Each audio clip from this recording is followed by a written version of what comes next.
Welcome into Game Time Decisions here on the SportsGrid Network. I'm Joe Raineri, and we've got plenty to cover when it comes to the NBA tonight, college basketball. Also, the final week of the NFL regular season is almost upon us. Much news on that front that we've got to get to. We also have a couple of games in the NHL with the puck to drop. We'll talk some NHL coming up. And we do have a national champion to crown in college football still. And, of course, with every new year brings a brand new PGA Tour season. So we got a little golf, we got a little football, some basketball. We got a little something for everybody here tonight on this now Wednesday, January 3rd, 2024. Still trying to let that sink in here. But we've got plenty of news from the NFL, and we'll start there as we have 4 division crowns still up for grabs this week, 5 playoff spots still available.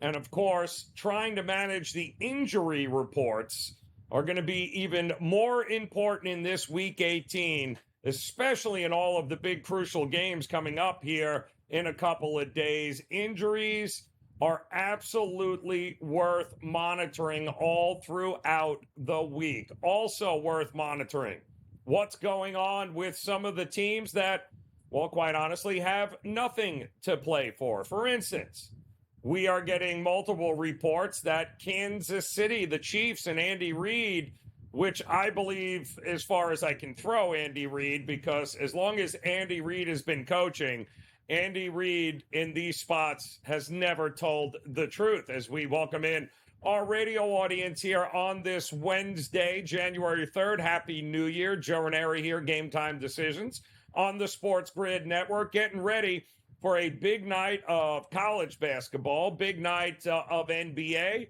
Got a couple of NHL games. We've got plenty to discuss in the NFL here. Week 18 almost upon us. And, of course, we still got to crown a national champion in college football. Let's not forget that.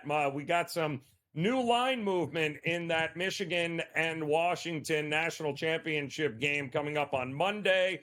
We have got you covered here tonight on Game Time Decisions. But we were talking, of course, how you got to be careful in Week 18 when it comes to betting it. And you got to be careful with how much you listen or believe when head coaches like Andy Reid or John Harbaugh talk. And Andy Reid, again, is one of the most misdirection head coaches in the history of the game.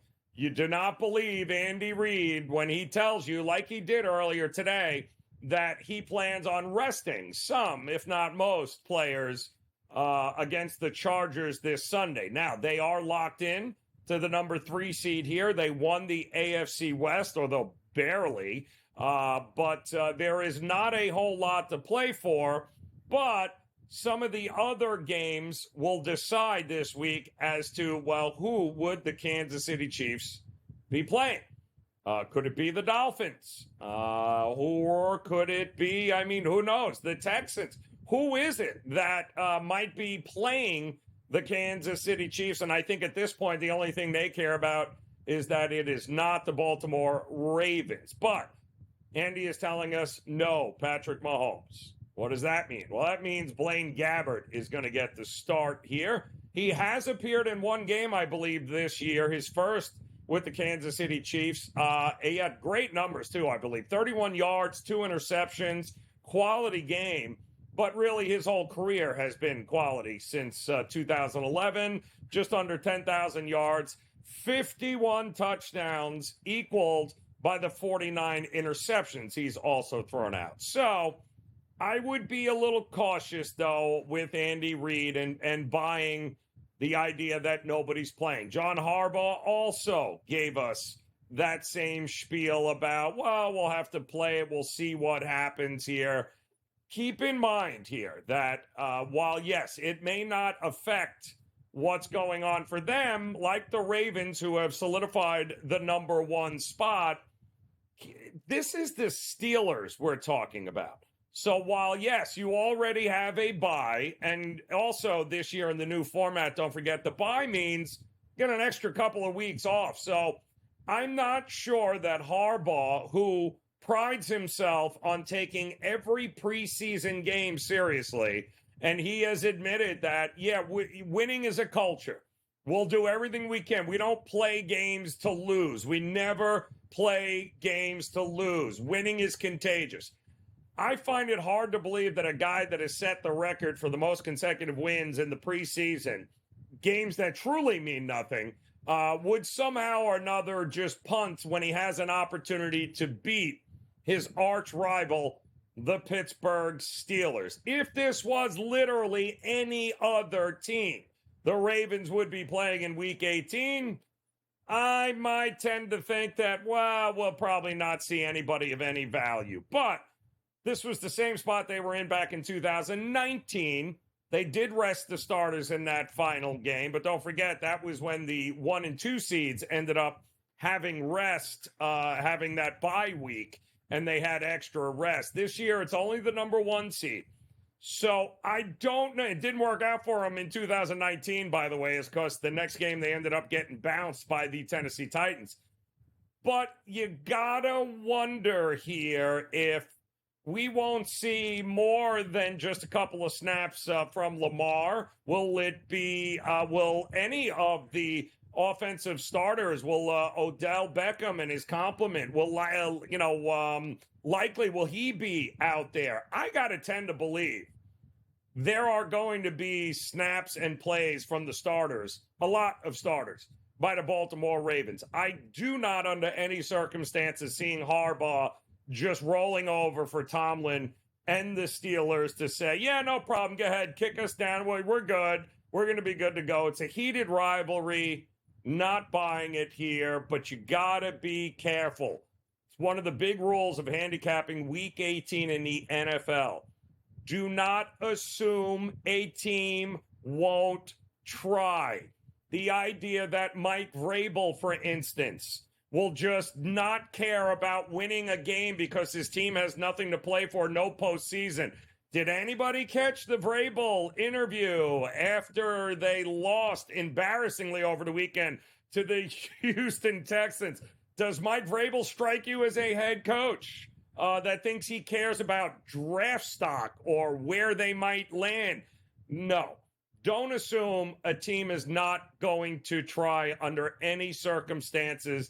Just because the game may not mean anything as far as the postseason goes, doesn't mean it's going to mean nothing to the coaches, to the players, and for a number of other teams in that situation. We'll talk a lot about that coming up over the next hour. We got plenty of college basketball getting ready to tip off, as well as NBA. We'll dive into it here next on Game Time Decisions.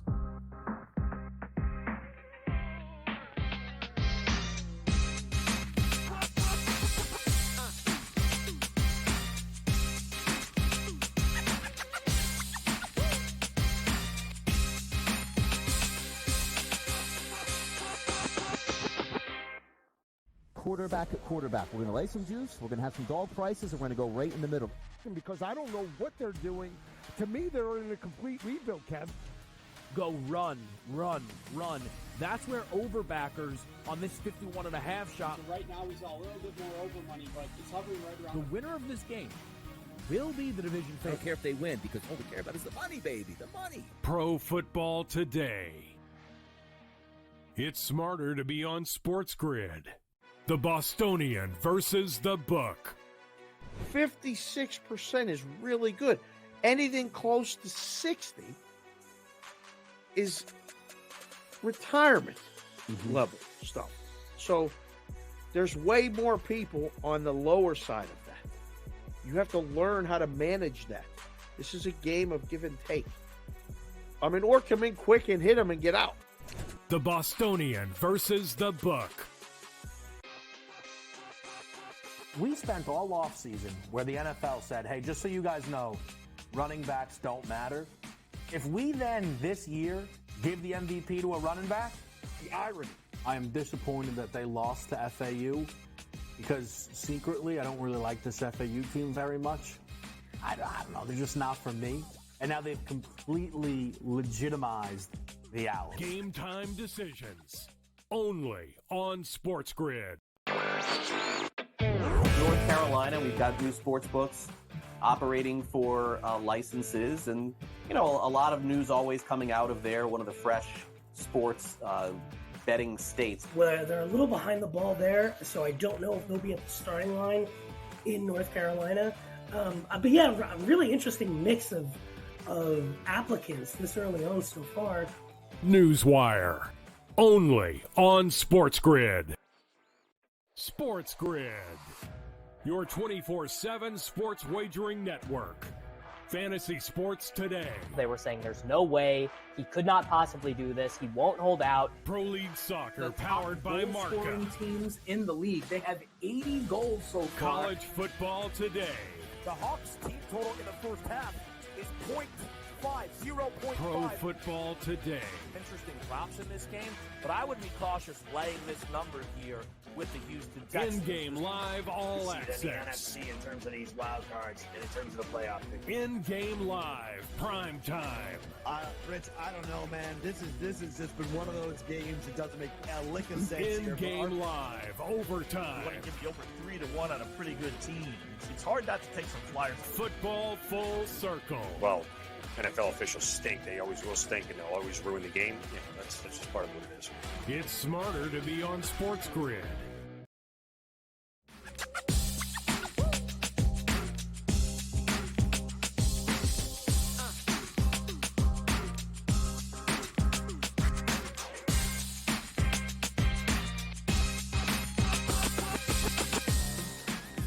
All right, welcome back in. Game Time Decisions here on the SportsGrid Network. Joe Raineri, joined by the man, the coach, James Young, in the house here on is a loaded night here in both college basketball and the NBA here, Coach. So happy New Year. Pleasure to see you, my man. And love that college basketball really in full effect right now with, conference games raring to go here over the next couple of months. And maybe none bigger than I'm going to be interested to see Providence coming in at what? The number 23 team here in the country, 11-2 on the season, taking on Seton Hall. Boy, that's a big number, Coach. They're laying 7 there. Starting to see some 6.5 show up as well. What are you thinking about Providence and St. John's here? This is going to be an intriguing matchup because if you're going to look at Seton Hall, like which team are you going to look at? The team that struggles on the road or the team that beat UConn at home decisively? Now, do remember, that is when Donovan Clingan went out. And I do believe UConn was in the lead when he got hurt, and the game just completely flipped on its head. But Shaheen Holloway and Ryan Whalen has done a good job. But I'll tell you right now, Joe, is there a more difficult place that people that they don't talk about than going to the dunk? And if you don't know where the dunk is, that is where Providence plays. And the amazing thing is, let's give a shout out to Kim English. Kim English, the new head coach at Providence, took over for Ed Cooley, but Ed Cooley went to Georgetown. It's going to take Ed Cooley a little bit of time to get them turned around, by the way. But the key thing is, I was talking to Jeff Goodman about this on the podcast. He was just on, we released tomorrow. Is Kim did a good job of keeping his kids. Meaning, Cooley's kids didn't leave. He kept a lot of them. The dunk is a really tough place to play. If this was at the Rock, I would take Seton Hall. But because it's at the dunk, and it's always a tough place to play, Seton Hall 1-2 against the spread the last 3 road games. Give me the Providence Friars -6.5 tonight. Ooh, Providence here tonight. Getting it. It is one of the, and it's always been one of the toughest places to play here. So that game coming up here, guys, top of the hour, getting ready to get tipped off here. I think it's going to be a good one. In fact, I'm sorry, bottom of the hour, 6:30 p.m. Eastern time will be the tip there. Take us on down the card here, Coach. What's your next game you're going to look at here in the next half hour to 40 minutes? Really good matchup that people may not know about is High Point at Radford. High Point's a very good and very dangerous team going against a Radford team that's been a little inconsistent. Their last performance was a terrible one at Clemson. We'll talk about Clemson more next hour, but Radford has gone on the road and played Clemson, West Virginia, and James Madison. And in 2 of those 3 games, they were competitive. In the game against West Virginia, they actually won in Morgantown. They're saying Huggy Bears, West Virginia Mountaineers, but it's still at West Virginia. Because it's such a short spread, I'm going to take Radford on the money line to win. Give me Radford. Ooh, going there. All right, Radford it is there, taking on High Point. What about Ohio State Rutgers, Coach? A little Big Ten action. Chris Holtman finally, I think, figured it out here. It's been a down couple of seasons for him at Ohio State. Are you buying them here, laying the 8.5 tonight? I buy them winning the game. I just don't buy them winning by 9+ points. Here's why. Pico, as much as anybody in the country, will slow the game down to a halt. And he will grind your gears, and he will get you to turn the ball over, and he'll get you to take bad shots. The problem with Rutgers is that they can't score. Like that's why they went and got Dylan Harper and Ace Bailey. But they're not there until next year. But for this year, remember, Rutgers has covered the last 3 times they played Ohio State. We remember the game last year, folks. If you don't remember, that's the play when the kid stepped out of bounds. They couldn't review it. They hit the 3 at the buzzer. Rutgers loses by 1. And could have been one of the reasons why Rutgers did not make the NCAA tournament. Although Chris Holtzman's done a great job this year, they're not as battle-tested as people think. I like Ohio State. I like this team. I just think it's too many points. Give me the Rutgers Scarlet Knights plus the 8.5. All right, getting down and dirty there with a big Big Ten matchup there, Ohio State and Rutgers. All right, those games coming up shortly, Coach. Also coming up shortly in the NBA. We got a couple of interesting early tips, but listen, you tell me as a coach, after you play a team 2, 3, 4 times in a season in a short period of time, do you eventually figure some things out and maybe it's a little bit lower scoring than some people think? Because in Milwaukee and Indiana, we're almost at 260 again with these 2 teams. And how many times have they played already here, Coach? Can't you by accident trip a dude up and get under 260? I don't know. I mean, if you take Giannis's ball, he gets 60 tonight. He may try to trip you up again. Joe, it's funny. I was just saying this to Carver High last hour. This is the rivalry in the NBA that no one expected, and I absolutely love it. Milwaukee, Indiana, 2 more irrelevant cities than Indianapolis and Milwaukee. Don't tell anybody I said that. But anyway, this is an interesting matchup tonight, and for me, I'm going to go and do something that I hate doing, but I'm going to do it. I'm going to go to the big man, Brook Lopez, over 18.5 points plus rebounds, gone over 9 of his last 15 games.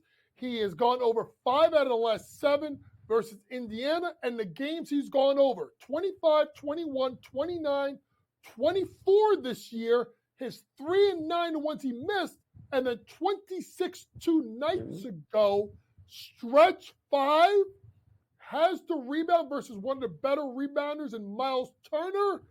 I think this is a big spot for a Bucks team that is 1-3 against, obviously, Indiana. The only win they had is when Giannis dropped the 60-piece and he had to run into the locker room to get the ball. We still don't know if he got the right ball or not, but that's not important here or there. But I do like Brook Lopez here, and this is a big spot for a Bucks team.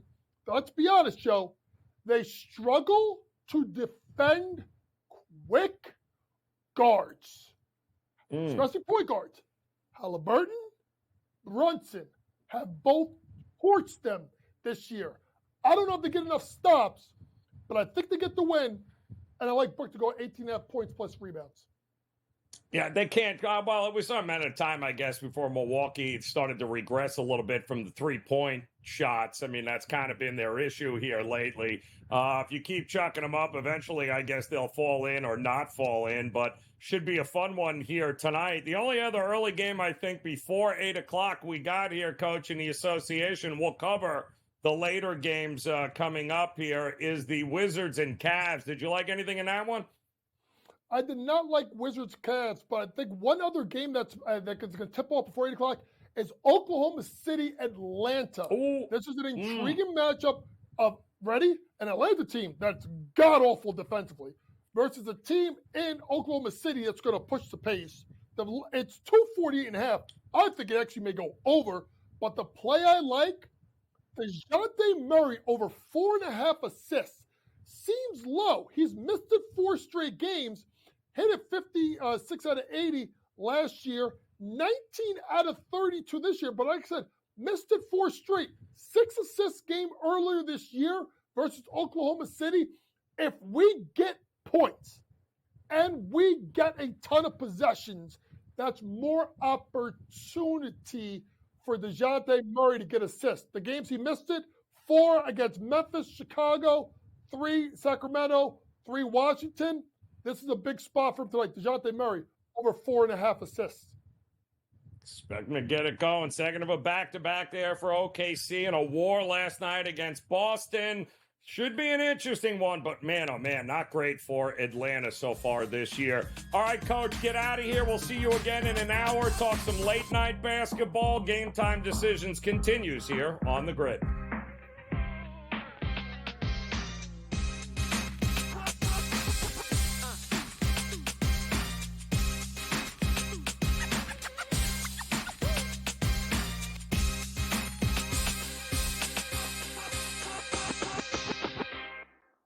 Quarterback at quarterback. We're going to lay some juice. We're going to have some dog prices, and we're going to go right in the middle. Because I don't know what they're doing. To me, they're in a complete rebuild, Kev. Go run, run, run. That's where overbackers on this 51.5 shot. Right now, he's a little bit more over money, but it's hovering right around. The winner of this game will be the division I favorite. don't care if they win because all we care about is the money, baby. The money. Pro Football Today. It's smarter to be on SportsGrid. The Bostonian versus the Book. 56% is really good. Anything close to 60 is retirement level stuff. So there's way more people on the lower side of that. You have to learn how to manage that. This is a game of give and take. I mean, or come in quick and hit them and get out. The Bostonian versus the Book. We spent all offseason where the NFL said, hey, just so you guys know, running backs don't matter. If we then this year give the MVP to a running back, the irony. I am disappointed that they lost to FAU because secretly I don't really like this FAU team very much. I don't know. They're just not for me. And now they've completely legitimized the Owls. Game Time Decisions. Only on SportsGrid. North Carolina, we've got new sports books operating for licenses, and a lot of news always coming out of there. One of the fresh sports betting states. Well, they're a little behind the ball there, so I don't know if they'll be at the starting line in North Carolina. But yeah, a really interesting mix of applicants this early on so far. Newswire. Only on SportsGrid. SportsGrid. Your 24/7 sports wagering network. Fantasy sports today. They were saying there's no way he could not possibly do this. He won't hold out. Pro League Soccer powered by Marca. Scoring teams in the league. They have 80 goals so far. College football today. The Hawks team total in the first half is 0.5. Pro football today. Interesting props in this game, but I would be cautious laying this number here with the Houston Texans. In-game live all access. The NFC in terms of these wild cards and in terms of the playoff picture. In-game live, prime time. Rich, I don't know, man. This has just been one of those games that doesn't make a lick of sense. In-game live, overtime. You want to give you over 3-1 on a pretty good team. It's hard not to take some flyers. Football full circle. Well, NFL officials stink. They always will stink, and they'll always ruin the game. That's just part of what it is. It's smarter to be on SportsGrid.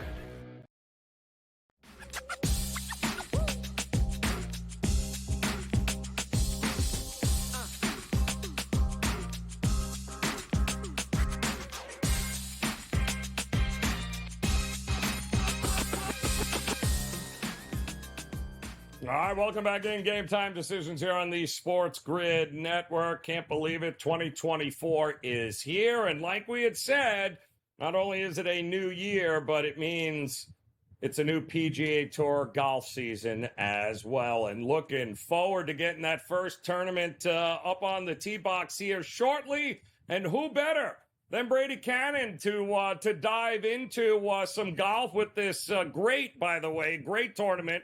It's always fun out in Hawaii. Wasn't great to us. You and I were crying a little bit about the Morikawa meltdown just a year ago here in this tournament. But I guess maybe the good thing is we don't have to worry about, I don't know, any John Rahm showing up anytime soon. But how are you, Brady? Happy New Year. And talk to me about this first tournament to kick the year off. Yeah, Happy New Year to you as well, Joe. Great to be talking golf again. And I'm right there with you. I love kicking off the season at Kapalua. I've actually played this course a handful of times. It's just an absolutely gorgeous property. All the guys kind of feel relaxed a little bit as they just kind of ease into their season, on the islands. It's a great place to start things off. And admittedly, I take it easy here the first 4 or 5 weeks of the season, kind of like a preseason in football for me.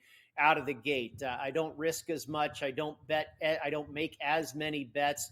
I really go, full-fledged when we get to Torrey Pines in La Jolla, California. So I like to use these first 4 or 5 tournaments to kind of get a feel for what the new year's all about, see if anything's changed in the last couple months. A lot of guys in this field, 59 guys in the field, no cut. A lot of guys haven't played in 6 out of the last 8 weeks or so. This course, one of the strongest part of my handicap was going with some of the correlated courses where we see a lot of crossover success with Kapalua. And oddly enough, Augusta National, the Masters, you see a ton of players do well at both properties. John Rahm, you mentioned Rahm, a winner at both places. Cameron Smith has done tremendous at Augusta, won here at Kapalua the year before. Colin Morikawa, great at Augusta and Kapalua. The list goes on. Jordan Spieth, Patrick Reed, guys that have won at both places. Also, Riviera has a strong connection. The old course at St. Andrews, and then a little bit of Silverado and Napa. And I think a lot of it is because of wide fairways, especially Augusta, wide fairways, hilly terrain, big greens. That's what you see here at Kapalua. Even though the Masters tournament results, it's much more difficult. They're much different results. And this is really a birdie fest, but the way the course sets up is very similar. And you see the same guys attack it year in and year out. And I mentioned a lot of these guys have been off for, more than a month or so. So the stats that you look at probably don't carry as much weight as they might, as when we're into the heart of the season and guys are playing every other week or what have you. So I leaned pretty heavily on the correlated courses angle this week and came up with 4 guys, went to the top of the board and took Scotty Scheffler. If you look at a normal 156 player field, Scheffler's going to be about 8-1. Well, you cut the field in more than half the size and he's still almost 6-1. So I took a stab with him, the number 1 player in the world. He hasn't been lights out here, but he hasn't been awful. He's won at Augusta, of course, and he's played well at both Riviera and St. Andrews. So I thought he made some sense at what is a pretty decent price for the shortest shot in the field. And then I went down a little lower. I'm doing it to myself again. I took Colin Morikawa, Joe, and I think he can bounce back. This guy has played tremendous at Riviera, tremendous at Augusta, and he's obviously played well here. And he's obviously got some unfinished business and it's something to prove maybe. So I think Morikawa will be in the mix again. And then I went with 2 other longer shots. Cameron Young, who's played tremendous at St. Andrews, a second-place finish there, a second-place finish at Riviera, and another top 10 at Augusta, got him at 48-1. And then Sahith Theegala, has a top 10 at Augusta and also a win at Silverado, a little bit of a connection to Silverado and Napa where they play the Fortinet. And Theegala, a big hitter, great putter. I think he's got the skill set. Can he, best some of the best players in the world that are in this field? I think he's capable. So that's the 4-pack there, a couple of short shots and a couple of long shots to get us started at Kapalua in 2024. Yeah, going to be real fun to get it back on TV, following along. Certainly some maybe live betting opportunities as well. So it's good to have golf back. But you mentioned as well, Brady, it's caution here, first tournament out of the gate, since we have no idea who's been sitting behind the buffet and who's actually been on the practice green here. I guess maybe we can take the same approach here in Week 18 of the NFL. Slow down. A lot of assumptions are the mistakes that people make this time of year, where they just assume teams are packing it in, don't want to win. Tough to assume anything here in Week 18 with these guys. It's a tough week to handicap. Now, sometimes games jump out that I think can be a pretty easy handicap, but there's so many unknowns, like you mentioned. You've got, in the case of the 49ers and the Rams, and there's probably a couple other games, you've got two teams that have nothing to play for. And so, Brock Purdy's not going to, it's Carson Wentz versus Sam Darnold. What do you do with that? How much is Debo going to play? And, McCaffrey's not going to play, I don't think, a lick. He's got a slight calf strain, which I think is going to be fine, and he'll be ready once the playoffs begin. But you don't know what to make of a game like that. Then you have a game, that's somewhat normal, and it could happen any week, like the Texans and the Colts. There's nothing going on there. No funny business there. They're playing for all the marbles in the AFC South. And then you have other games where one is playing for pride. Who knows? They might be setting up tee times out here in Las Vegas, or they might be playing for a job, and the other side is in a must-win situation. So there's 3 or 4 different scenarios on the card this week. And you're right. Take your time, be patient, listen to the coach reports. And then there's that too. Can you believe these coaches in Week 18? Who's going to start? Who's going to sit? There's also incentives. Players have incentives in their contract. I think this one's really interesting. One of the plays I'm on is the Tennessee Titans. And this is the scenario where you have the Jacksonville Jaguars in a must-win situation. And we know about that. You must not be that good if you're in that situation. And I think the Jaguars are above average, but they're not great. And if they lose this game, they go home. On the other hand, you got Mike Vrabel, coming off an ugly loss. I think he wants to finish strong. I think they want to put up a good performance. They're at home. They're an underdog. I think they're going to be playing for pride here. And I talk about the player incentives in their contract. DeAndre Hopkins, an extra $250,000 if he gets 75 receptions. He's currently at 68. Another $250,000 if he gets to 1,050 receiving yards, and he's currently at 1,011. And then finally, another $250,000 if he gets to 8 touchdown catches, and he's currently at 6. So 750,000 reasons for Hopkins to show up here, Joe. I think this team, I could absolutely see Jacksonville winning the game, but I don't see him getting it done by more than a field goal. Yeah, that's a big ask here, especially since, and you got to love, a lot of people are going to get ready for Miami and Buffalo, right? That's going to be the game. But the interesting part is this game means way more to Buffalo, because by the time that game kicks off, if Jacksonville had won and Pittsburgh had won, that means if Buffalo loses, they're out of the playoffs. So this, by the time that game comes Sunday night, the pressure could be 1,000,000 times for Buffalo, where you got to win on the road, which they haven't been great at. So the way this all plays out, there could be a lot more at stake for Buffalo than there is Miami by a long stretch here when this game gets ready to kick off Sunday night. You know what, Joe, that's a really interesting scenario that you bring up, and not every book will allow you to do this, but that would be, in my estimation, termed a correlated parlay. You take Pittsburgh and you take Jacksonville on the money line, and you pair it with the Buffalo Bills. You figure Pittsburgh has a good shot to win that game. We know, Lamar Jackson is not going to play. I'm sure there's going to be a lot of starters rested for the Baltimore Ravens. Jacksonville, like I just said, I'm not necessarily betting on them to cover the spread, but I think they probably do find a way to win. And if that happens, Buffalo knows what's in front of them. And Miami, they want to win the division, obviously. They have a lot to play for, but they're very banged up. Raheem Mostert, Xavier Howard, Bradley Chubb, of course, now out for this team for the rest of the season. Tyreek Hill, is he still smarting a little bit with the ankle? Jalen Waddle. I make Buffalo the side in this game. If it were ever to dip under a field goal, I think you absolutely jump on the Bills here. But you're right. On the road, laying a field goal to a very solid Dolphins team. It's a tough spot, but it might be worth a risk on that correlated parlay. I could absolutely see all three of those teams winning. Any chance you look at Carolina to beat Tampa this week? Well, I tell you what, there is a chance. And I've also thought about it going the other way and figure the Buccaneers just hammer Carolina, because Carolina's had their moments. They had a couple weeks there where they showed up. They showed up against Green Bay. You know, they beat the Atlanta Falcons, and then they laid an egg last week when I thought they'd come out and play again. So, you know, I think there's something to be said about laying it with the Buccaneers. But I've also seen about 85% of the bets are on Tampa Bay. And we know what usually happens when that's the case. So I'm probably going to stay away from that game, as I can make a case for either side, and not a whole lot of a case for the Carolina Panthers other than, the lopsided ledger at the sports books.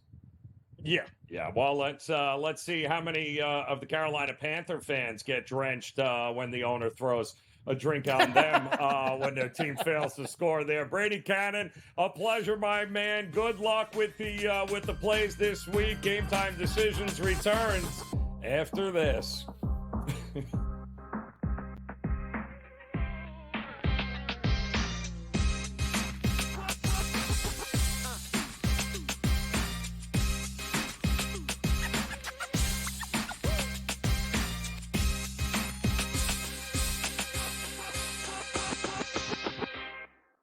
Quarterback at quarterback. We're going to lay some juice. We're going to have some dog prices, and we're going to go right in the middle. Because I don't know what they're doing. To me, they're in a complete rebuild, Kev. Go run. That's where overbackers on this 51.5 shot. So right now, he's a little bit more over money, but it's hovering right around. The winner of this game will be the division I favorite. don't care if they win, because all we care about is the money, baby. The money. Pro Football Today. It's smarter to be on SportsGrid. The Bostonian versus the Book. 56% is really good. Anything close to 60 is retirement level stuff. So there's way more people on the lower side of that. You have to learn how to manage that. This is a game of give and take. Or come in quick and hit them and get out. The Bostonian versus the Book. We spent all offseason where the NFL said, hey, just so you guys know, running backs don't matter. If we then this year give the MVP to a running back, the irony. I am disappointed that they lost to FAU, because secretly I don't really like this FAU team very much. I don't know. They're just not for me. And now they've completely legitimized the Owls. Game Time Decisions. Only on SportsGrid. North Carolina, we've got new sports books operating for licenses, and a lot of news always coming out of there. One of the fresh sports betting states. Well, they're a little behind the ball there, so I don't know if they'll be at the starting line in North Carolina. But yeah, a really interesting mix of applicants this early on so far. Newswire. Only on SportsGrid. SportsGrid. Your 24/7 sports wagering network. Fantasy sports today. They were saying there's no way he could not possibly do this. He won't hold out. Pro League Soccer powered by Marca. Scoring teams in the league. They have 80 goals so far. College football today. The Hawks team total in the first half is 0.5. Pro football today. Interesting props in this game, but I would be cautious laying this number here with the Houston Texans. In-game live all access. The NFC in terms of these wild cards and in terms of the playoff picture. In-game live, prime time. Rich, I don't know, man. This has just been one of those games that doesn't make a lick of sense. In-game live, overtime. You want to give you over 3-1 on a pretty good team.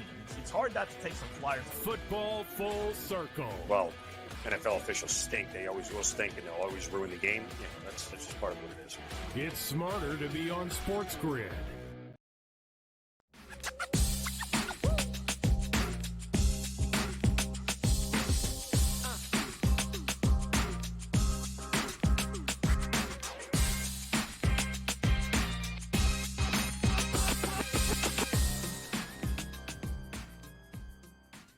All right, welcome back in. Game Time Decisions here on the SportsGrid Network. Happy Wednesday to you. Plenty going on today as we've got a loaded slate of NBA games. We got tip-off here in a couple of minutes, top of the hour, a whole new slew of games in college hoops, couple of NHL games, but we got Week 18 of the NFL. And, oh, yeah, we still got to crown a champion here in college football and in one of the most anticipated national championship games coming up. It's going to be interesting. Michigan taking on Washington, and a man that cashed a few tickets there on Michigan this past week, Mark Zinno, stepping up here. And Zin, Happy New Year to you. I know you were you loved Michigan there against Bama.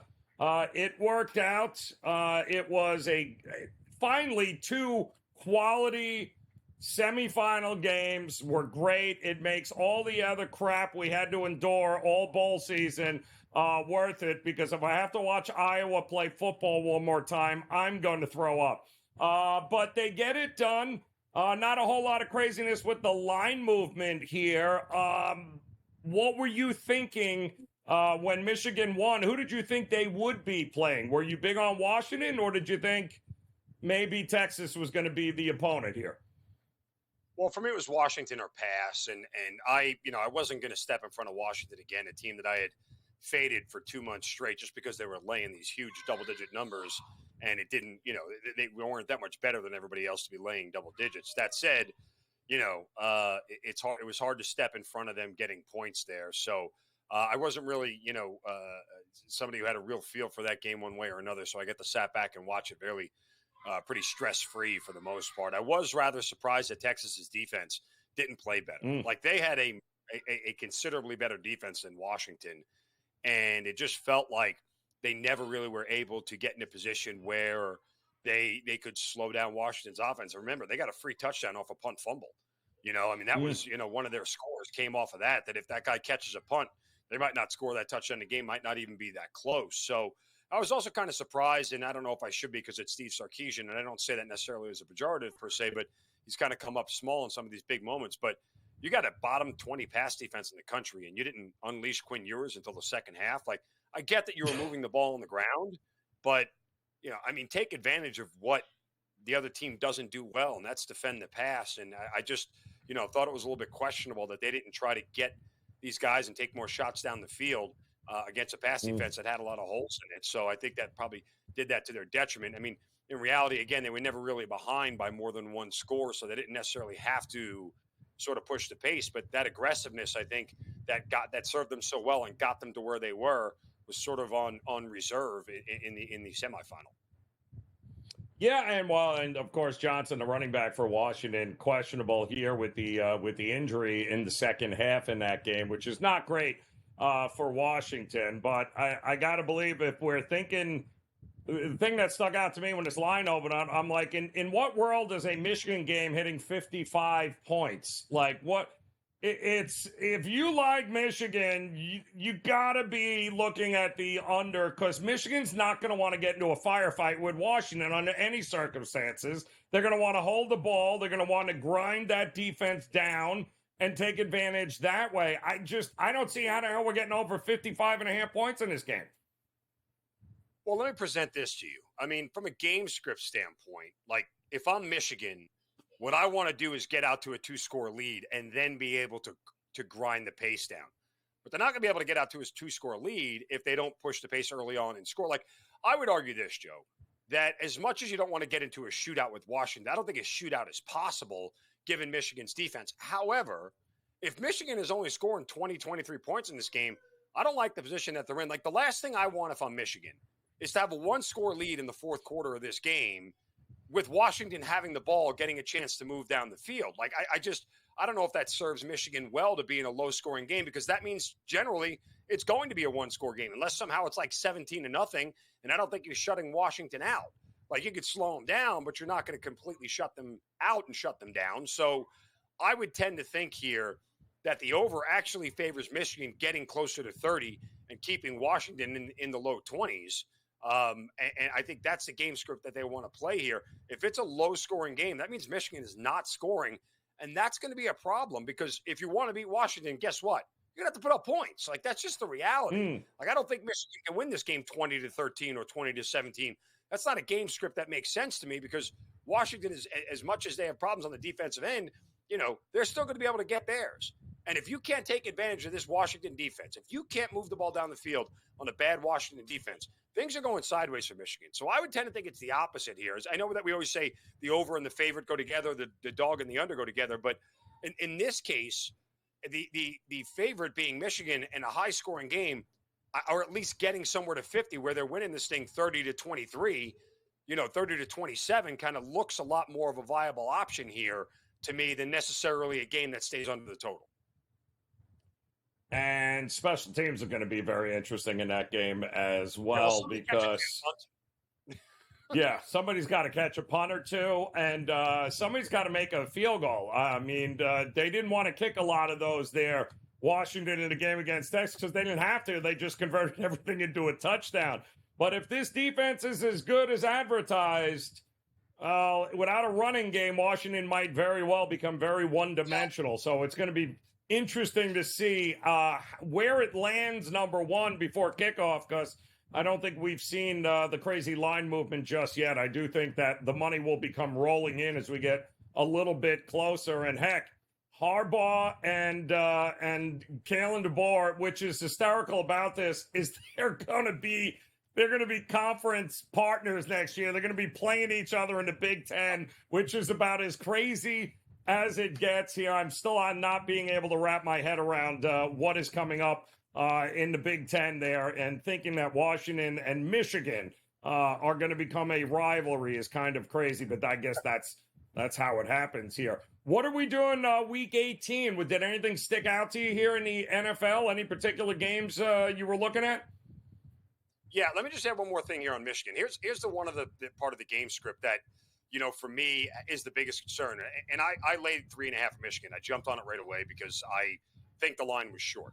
That said, my biggest concern is that Michael Penix is one of the least sacked quarterbacks in the country. His sack percentage is one of the best in the nation for Washington because he's really hard to bring down. Now, we saw what Michigan was able to do up front against Alabama. Now, Alabama doesn't have a great offensive line, and they were one of the more sacked teams in the country. But if they can't get Michael Penix on the ground and he can scramble around on 3rd and long and turn 3rd and 9 into a first down and keep the chains moving, that's going to be the one area where Michigan really is going to end up struggling if they can't get off the field. So they're going to have to get to Michael Penix and bring him down, which hasn't exactly been an easy task for teams to do. That's my biggest concern for the Wolverines in this game. Now, on to Week 18. There's a couple of games I will look at, and just to remind everybody, the idea of must-win is already baked into the line, right? And teams that have nothing to play for, it's already baked into the line. So you don't have to worry about the line dictating that. It's already there. I think the Packers win and cover at home against the Bears. Do we really believe the Bears are this good? And the Bears, who have won 4 out of the last 5, against some pretty putrid teams in Atlanta and Carolina and Arizona.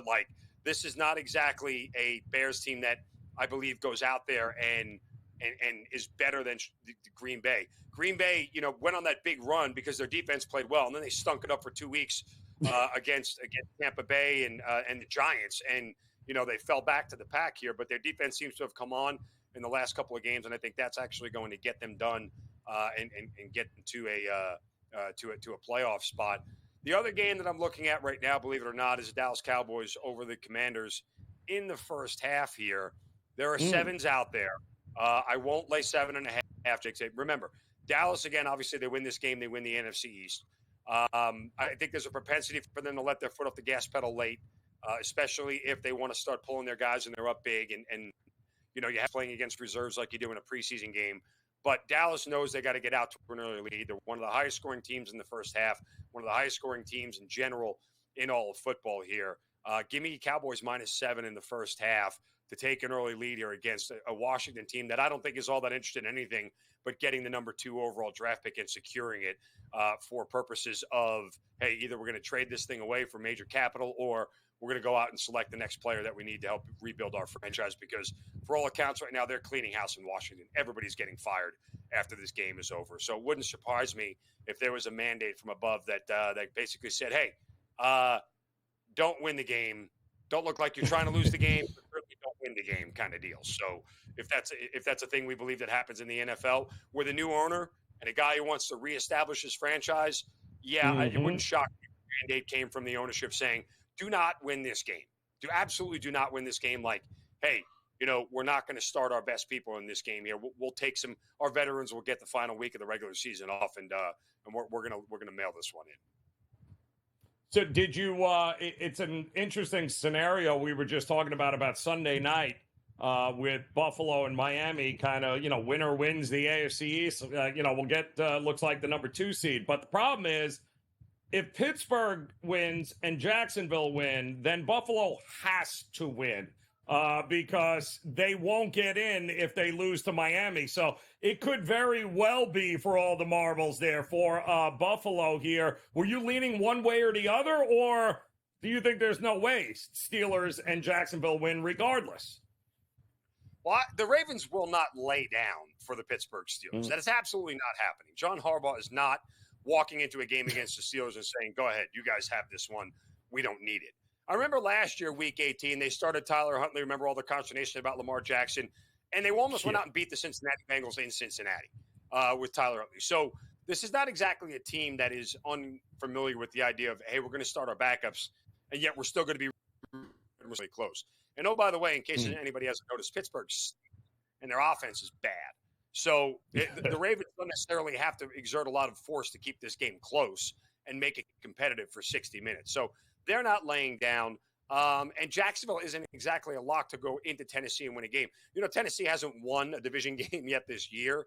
And Mike Vrabel, for all the rumors that are flying around about him, end up, being somewhere else, whether it's New England to take over Bill Belichick or even Ohio State. Don't leave that out of the mix here. Mike Vrabel going back to Ohio State would not surprise me at all when it's all said and done. But this is a Tennessee team that's going to play tough. They're going to play prepared. And I don't think they're necessarily by any stretch of the imagination, especially if Will Levis is under center. This is not a young quarterback here who's got the luxury of saying, I don't need to play my best football at this point in time. I'm going to be the starter next year. Yeah, we don't know that yet. So if Will Levis wants to do anything to make his mark on being the starter next year, he's going to need to have a good game against a bad pass defense in Jacksonville, pretty banged up as well. Yeah, and I can't think of a team I trust less this week than the Eagles. What's the one team you trust less than anything this week? Yeah, I mean, dear, one team I trust less. Maybe it's the Falcons and the Saints. In a game where they both need Tampa Bay to lose to Carolina, but dear, like that game. Let me tell you exactly what to do with that game, Joe. Take the first half under 21.5, and don't even worry about watching the second half because both of those offenses are bad. All the quarterbacks involved in that are bad. The coaching matchup isn't exactly stellar, but both of these defenses play, and it's a division game, so I don't expect them to take this game lightly one way or another. I can't think of a more. It's going to be very interesting because both games are going on at the same time, so might be a good live betting opportunity as well. Zeno, appreciate it. Good luck. GTD comes back here on the grid.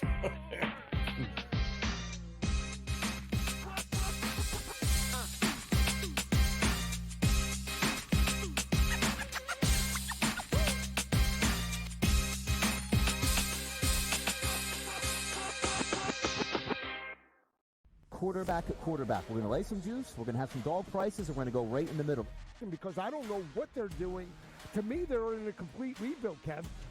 Go run, run, run. That's where overbackers on this 51.5 shot. Right now, he's a little bit more over money, but it's hovering right around. The winner of this game will be the division favorite. I don't care if they win because all we care about is the money, baby, the money. Pro Football Today. It's smarter to be on SportsGrid. The Bostonian versus the Book. 56% is really good. Anything close to 60 is retirement level stuff. So there's way more people on the lower side of that. You have to learn how to manage that. This is a game of give and take. I mean, or come in quick and hit them and get out. The Bostonian versus the Book. We spent all offseason where the NFL said, hey, just so you guys know, running backs don't matter. If we then this year give the MVP to a running back, the irony. I am disappointed that they lost to FAU. because secretly I don't really like this FAU team very much. I don't know. They're just not for me. And now they've completely legitimized the Owls. Game Time Decisions. Only on SportsGrid. North Carolina, we've got new sports books operating for licenses, and a lot of news always coming out of there. One of the fresh sports betting states. Well, they're a little behind the ball there, so I don't know if they'll be at the starting line in North Carolina. But yeah, a really interesting mix of applicants this early on so far. Newswire. Only on SportsGrid. SportsGrid. Your 24/7 sports wagering network. Fantasy sports today. They were saying there's no way he could not possibly do this. He won't hold out. Pro League Soccer powered by Marca. Scoring teams in the league. They have 80 goals so far. College football today. The Hawks team total in the first half is 0.5. Pro football today. Interesting props in this game, but I would be cautious laying this number here with the Houston Texans. In-game live all access. The NFC in terms of these wild cards and in terms of the playoff picture. In-game live, prime time. Rich, I don't know, man. This has just been one of those games that doesn't make a lick of sense. In-game live, overtime. You want to give the over 3-1 on a pretty good team. It's hard not to take some flyers. Football full circle. Well, NFL officials stink. They always will stink, and they'll always ruin the game. Yeah, that's just part of what it is. It's smarter to be on SportsGrid.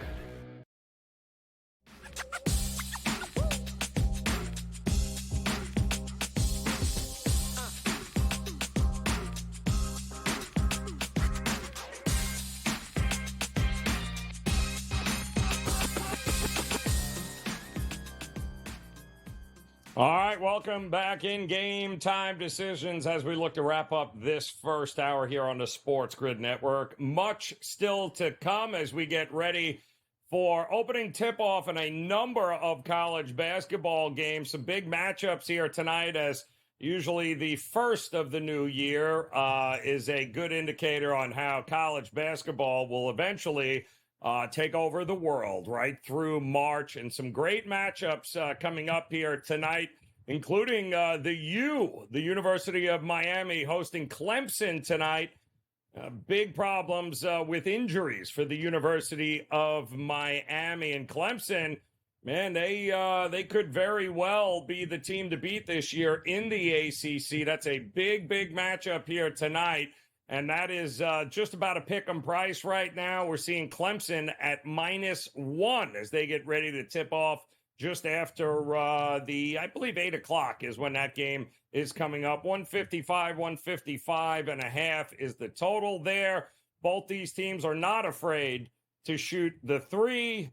However, Poplar there for Miami, their leading scorer, really, their best scorer on that team, is out tonight with an ankle injury. Nigel Pack has missed the last couple of games with an injury, and he too is a go, but less than 100%. So definitely worth keeping an eye on that. I would suggest if you like Clemson, make a bet sooner rather than later here. And if you like Miami, no need to rush. This might actually go up another point and a half before tip-off here in just about an hour.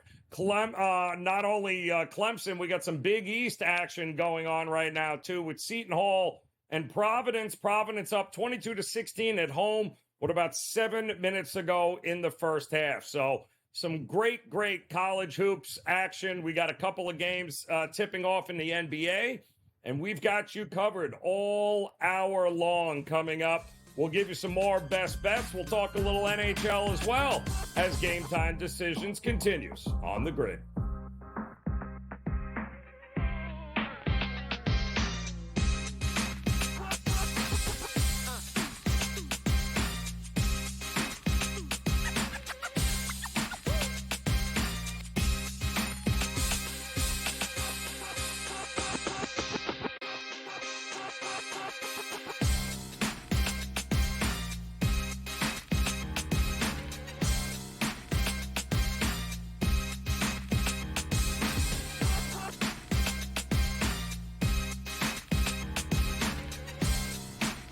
All right, welcome back in. Off and running another hour here of Game Time Decisions on the SportsGrid Network. I'm Joe Raineri. Happy New Year as we're getting set for a big night on the hardwood, not just in college basketball, but the NBA. Huge slate of games here tonight. Some very interesting matchups as well, especially one out west when that freight train known as the LA Clippers on the road taking on the Phoenix Suns. And wouldn't you know it, the Phoenix Suns, just when you thought things might start looking up, Kevin Durant pops up on that injury report. It looks like he is no-go tonight. Booker and Beal appear to be ready to go, but no Kevin Durant. Makes it very difficult to bet on the Phoenix Suns if Kevin Durant is not on the floor, especially given how unbelievably elite the Clippers have been as of recent, and they have been absolute ATMs backing them, not just straight up, but against the number. They were laying 3.5, and that number might very well climb here before it is all said and done. Kawhi Leonard back for the Clippers, who have been playing, without a doubt, their best basketball in a long, long time. Also coming up here, the Atlanta Hawks getting ready to take on the Oklahoma City Thunder, who, what an amazing job they did last night. Not only as an underdog at home against the Celtics, not only did they cover, they won outright in a monster game for them.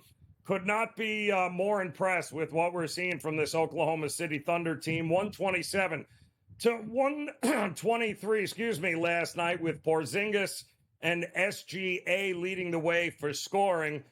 Oh boy, that was a big game last night. What is left in the tank for the Oklahoma City Thunder as we welcome in our radio audience here on the SportsGrid Network? It is Game Time Decisions on this Wednesday. Happy New Year. I'm Joe Raineri, and we've got plenty of exciting action coming up in the NBA tonight, including the Oklahoma City Thunder visiting now, second of a back-to-back, the Atlanta Hawks, who I am not quite sure anybody trusts in order to be able to get anything done, much less beat one of the better teams here in the NBA. It has been a rough go for the Atlanta Hawks, but pick 'em price here tonight at the State Farm Arena in Atlanta.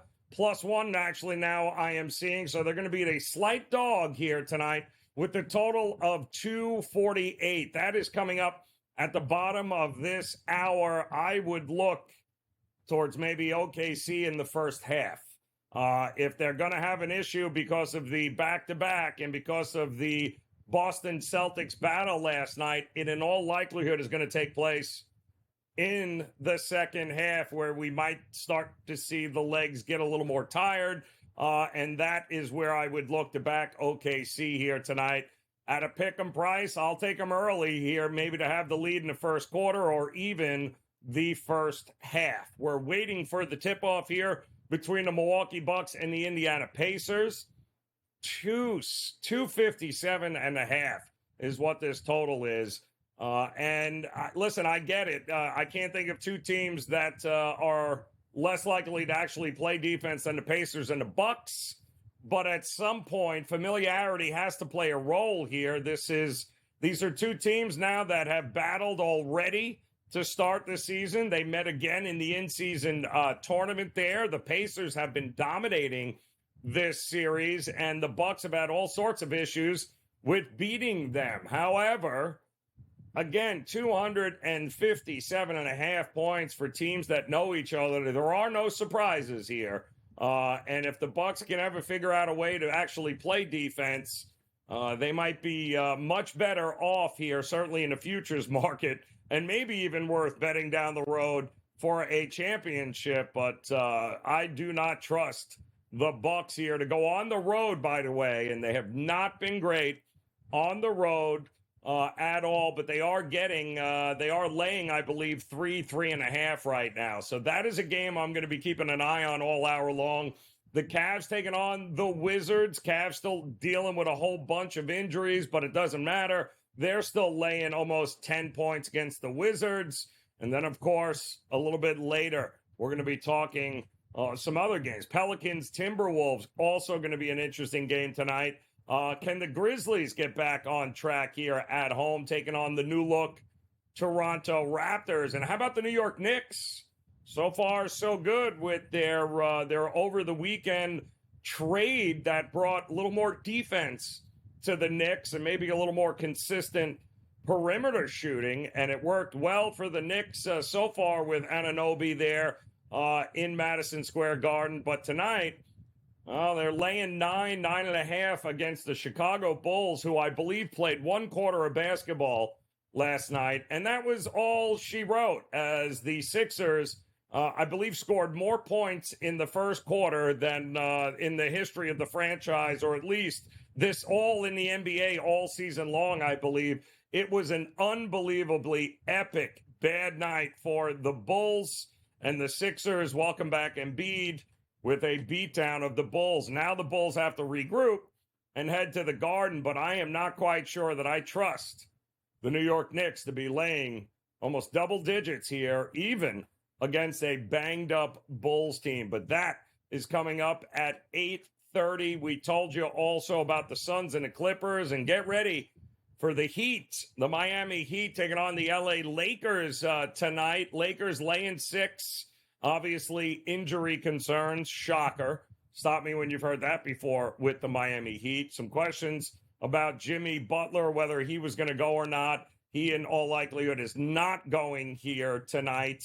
But the Lakers, it's kind of been ever since they emptied the gas tank to win that, first in-season tournament. And they've been about 500 ever since. It has not been a great stretch here by any reality here when it comes to the Lakers. They are one of the older teams in the league here. And, of course, when you have a 70-year-old LeBron James leading the pack, well, this is a long, long season. No D'Angelo Russell tonight. LeBron is still listed as questionable for this one, but he has done a great job of showing up and dealing with load management and not doing it. He's actually been amazing this year, LeBron James, unlike what we have seen in years past. And then, of course, the final game tonight, the Orlando Magic, who can't seem to win on the road, couldn't beat Golden State, who was reeling last night. Well, that's okay, because the Kings couldn't beat the Charlotte Hornets at home last night. Now they're going to try their luck against the Orlando Magic. The Hornets came into that game losers of, I believe, 10 straight. And, boy, the Kings just could not get it done last night. Both of these teams need a win, would like a win. Are they going to get it? We got Coach James Young showing up here again in just about 15 minutes or so. We'll run down the rest of the games as Game Time Decisions continues here on the Grid.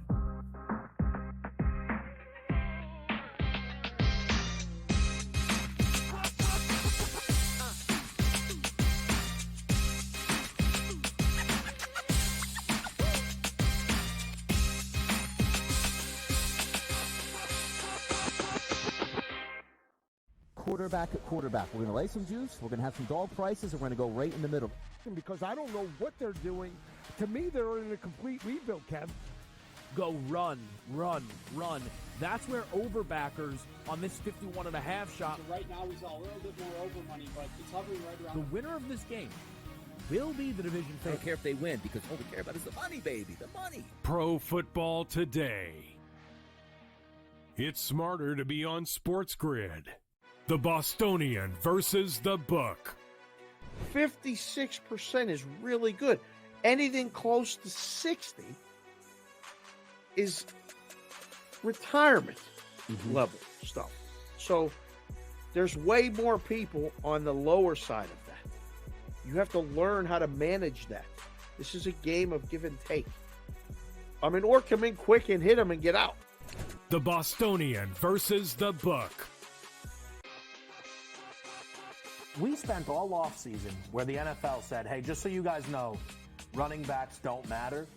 If we then this year give the MVP to a running back, the irony. I am disappointed that they lost to FAU. because secretly I don't really like this FAU team very much. I don't know. They're just not for me. And now they've completely legitimized the Owls. Game Time Decisions. Only on SportsGrid. North Carolina, we've got new sports books operating for licenses, and a lot of news always coming out of there. One of the fresh sports betting states. Well, they're a little behind the ball there, so I don't know if they'll be at the starting line in North Carolina. But yeah, a really interesting mix of applicants this early on so far. Newswire. Only on SportsGrid. SportsGrid. Your 24/7 sports wagering network. Fantasy sports today. They were saying there's no way he could not possibly do this. He won't hold out. Pro League Soccer powered by Marca. Scoring teams in the league. They have 80 goals so far. College football today. The Hawks team total in the first half is 0.5. Pro football today. Interesting props in this game, but I would be cautious laying this number here with the Houston Texans. In-game live all access. In the NFC in terms of these wild cards and in terms of the playoff picture. In-game live, prime time. Rich, I don't know, man. This has just been one of those games that doesn't make a lick of sense. In-game live, overtime. You want to give the over 3-1 on a pretty good team. It's hard not to take some flyers. Football full circle. Well, NFL officials stink. They always will stink, and they'll always ruin the game. That's just part of what it is. It's smarter to be on SportsGrid.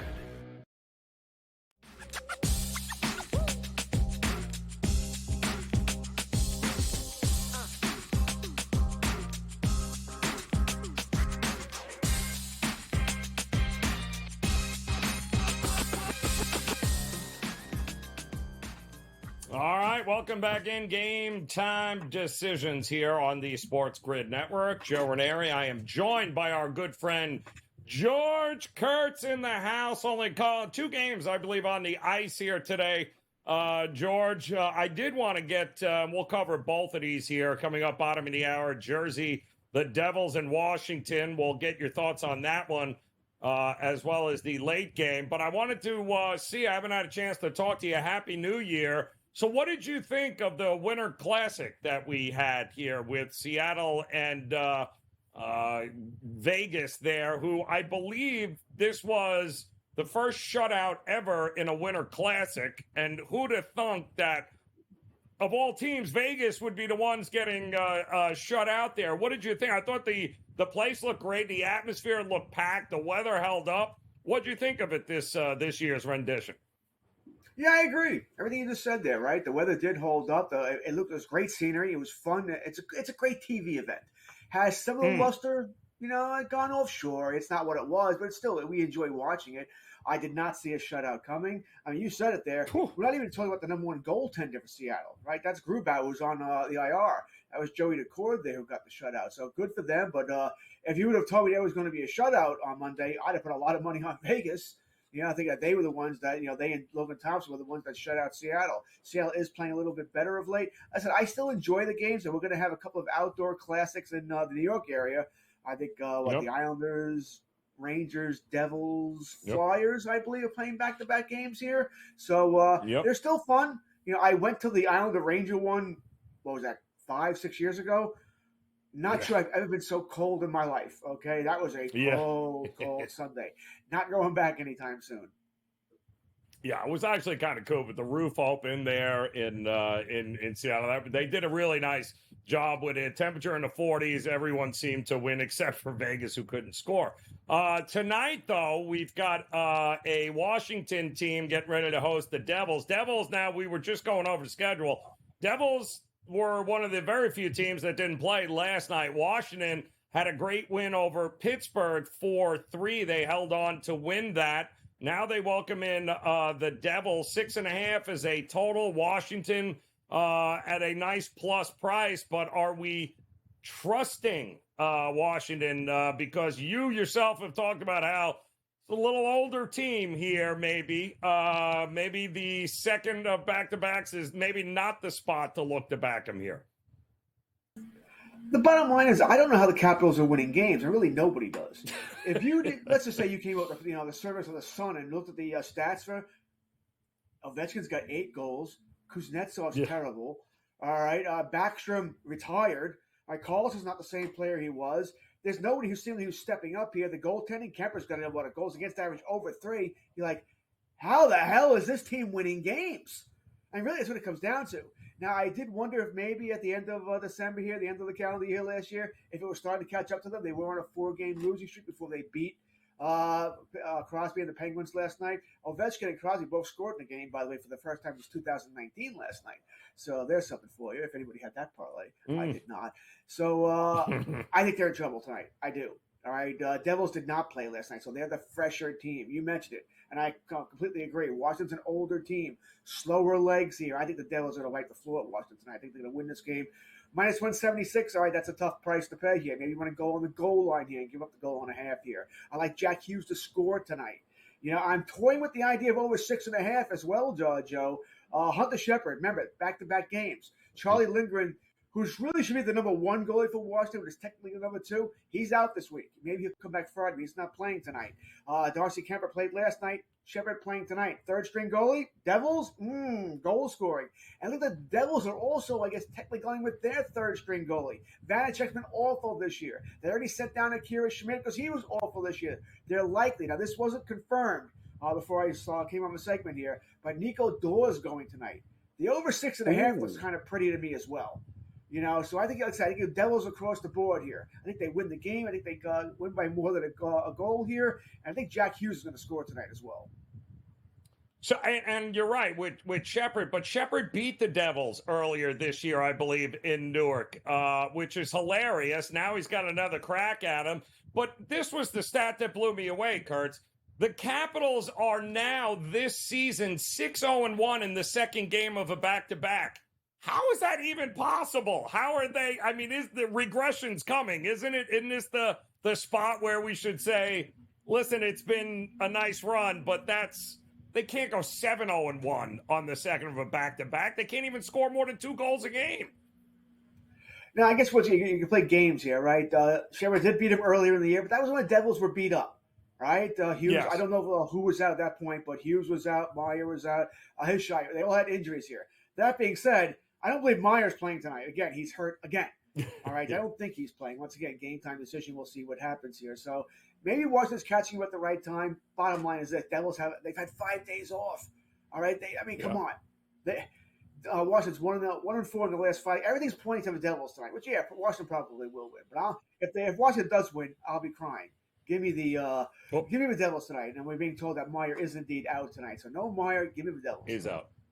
Yeah, give me goals. I'm kind of with you. If not, I mean, the Devils alone can score enough to get us up and over, I believe, in this one. All right, the other game, 9 o'clock here tonight, Anaheim, who was the other team, I believe, did not play. I don't know what the hell's going on with the NHL schedule, Kurtz. None of this makes any. You get 14 games, you get 1 game, then you get 4 games, then you get 12 more games. Like, I do not understand what they're doing schedule-wise with the NHL, but we do get the Leafs taking on Anaheim here. And listen, it's been, I think, the Leafs may have figured some things out, or at least are getting better goaltending, it would appear, out west. So what are you thinking on this one? It's still a $2 favorite any which way you cut it.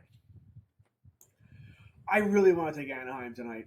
All right. A little surprised the Leafs played as well as they did last night, shutting out the Kings. But the Kings are as good as they are. Don't play anywhere near as well at home. They're a much better road team. Weird, but that's just the way it is here. So I really want to take them. If it was anybody else but Anaheim, I'm probably not the Sharks either, but anybody else but Anaheim, I'd be all over this. That being said, I haven't pulled that trigger yet. I think goals are coming tonight. It looks like Martin Jones is going to start back-to-back. That's what they expect as of now. Wow. Remember, they sent down Samsonov. All right, and he's not even going to play with the Toronto Marlies, the AHL team, right? He's going to be a little mental break here. Have a mental coach there to work with them, man, physical, whatever. Good luck to you, Samson. Maybe you'll ever find your game, maybe you won't. Joseph Wall, who I guess would technically be the starting goaltender, still on the IR. So I guess this sort of makes sense. Listen, let's go with Martin Jones here. He can play back-to-back games. Let's try and steal 4 points here. I don't know if I trust it, but I think goals are coming again tonight, all right, in this game. So I'm going to be on the over in this one as well. Austin Matthews didn't score last night. I like him to score tonight, Joe, and I'm probably going to sprinkle a little bit on him being the first goal scorer as well. of the game. It's rare that he goes anything more than a game or two without scoring here. He is the heart and soul of that team. Also toying with the idea of William Nylander getting over almost 2 points, over 1.5 points. Getting multiple points. Toying with that. Once again, these be sprinkles. Nothing big here, but sprinkles here. But this game smells to me like, 4-3, 5-3. Toronto. I think I'm sort of still. I want to bet Anaheim. I just can't do it. I'm sort of still leaning towards Toronto because I want to trust Toronto. I do. Yep. And if you, by the way, anybody who watched Sports Rage last night, you saw Cam go on a rant about the Maple Leafs, really just shredding them, and he's not wrong. And that keeps going through my head here when I want to bet Toronto. Cam's right about them, that you can't trust them. You don't know what they're going to get in goal. You don't know whether they're going to show up that day. If they're going to back check that day. This is all true. So tough to trust the Maple Leafs. Yeah, well, I mean, Wall is out. He's injured, right? But wasn't Samsonov supposed to be the starting goalie? And they just sent him down to the minors. What is going on? And then you get a shutout by Martin. I can't, please. Toronto is just a total head scratcher. But only 2 games on the ice here tonight. You heard George leaning both ways here, man. Opportunity maybe to put one of those nice parlays together from George Kurtz. Should be fun. Kurtz, good luck. Cash those tickets. Game Time Decisions returns here after this.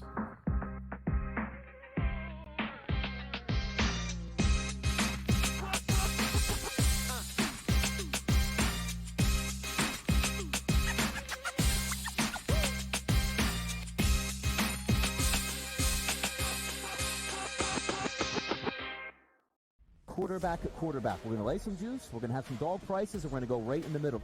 Because I don't know what they're doing. To me, they're in a complete rebuild, Kev. Go run.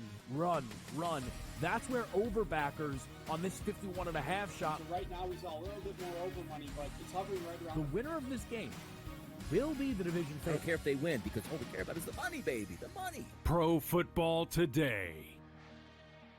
It's smarter to be on SportsGrid. The Bostonian versus the Book. 56% is really good. Anything close to 60 is retirement level stuff. So there's way more people on the lower side of that. You have to learn how to manage that. This is a game of give and take. Or come in quick and hit them and get out. The Bostonian versus the Book. We spent all offseason where the NFL said, hey, just so you guys know, running backs don't matter. If we then this year give the MVP to a running back, the irony. I am disappointed that they lost to FAU because secretly I don't really like this FAU team very much. I don't know. They're just not for me. And now they've completely legitimized the Owls. Game Time Decisions. Only on SportsGrid. North Carolina, we've got new sports books operating for licenses, and a lot of news always coming out of there. One of the fresh sports betting states. Well, they're a little behind the ball there, so I don't know if they'll be at the starting line in North Carolina. But yeah, a really interesting mix of applicants this early on so far. Newswire. Only on SportsGrid. SportsGrid. Your 24/7 sports wagering network. Fantasy sports today. They were saying there's no way he could not possibly do this. He won't hold out. Pro League Soccer The powered by Marca. Scoring teams in the league. They have 80 goals so far. College football today. The Hawks team total in the first half is 0.5. Pro football today. Interesting props in this game, but I would be cautious laying this number here with the Houston Texans. In-game live all access. In the NFC in terms of these wild cards and in terms of the playoff picture. In-game live, prime time. Rich, I don't know, man. This has just been one of those games that doesn't make a lick of sense here. In-game live, overtime. You want to give the over 3-1 on a pretty good team. It's hard not to take some flyers. Football full circle. Well, NFL officials stink. They always will stink, and they'll always ruin the game. That's just part of what it is. It's smarter to be on SportsGrid.